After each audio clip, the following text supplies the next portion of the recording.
Hi, నేను doctor Chandana Vemuri, consultant surgical oncologist, American cancer care. ఇవాళ మనం lifestyle factors causing cancer గురించి మాట్లాడుకుందాం.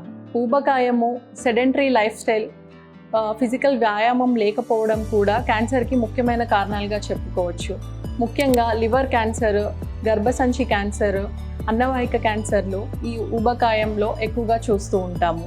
ఇవి మాత్రమే కాకుండా మన చుట్టూ ఉన్న పొల్యూషన్, గాలి, నీరు, ఆహారం అన్నీ కలుషితం అయిపోవడం, సరైన ఆహారపు అలవాట్లు లేకపోవడం, packed foods, tinned salted foods తీసుకోవడము, ఫ్రెష్ లీఫీ వెజిటబుల్స్ లాంటివి లేకపోవడము, ఈ జన్యు మార్పుల్ని కౌంటరాక్ట్ చేయడానికి కావాల్సిన యాంటీ ఆక్సిడెంట్ సమృద్ధిగా ఉండే ఫ్రెష్ వెజిటబుల్స్ని, ఫ్రెష్ ఫ్రూట్స్ని తినకపోవడము, ఇవి మాత్రమే కాకుండా ఎక్కువగా సూర్యరశ్మికి ఎక్స్పోజ్ అవ్వడము, కొన్ని రకాల ఇన్ఫెక్షన్స్, హెపటైటిస్, హెచ్పివి వంటి ఇన్ఫెక్షన్స్కి ఎక్స్పోజ్ అవ్వడము, ఇవన్నీ క్యాన్సర్ కారకాలుగా చెప్పుకోవచ్చు.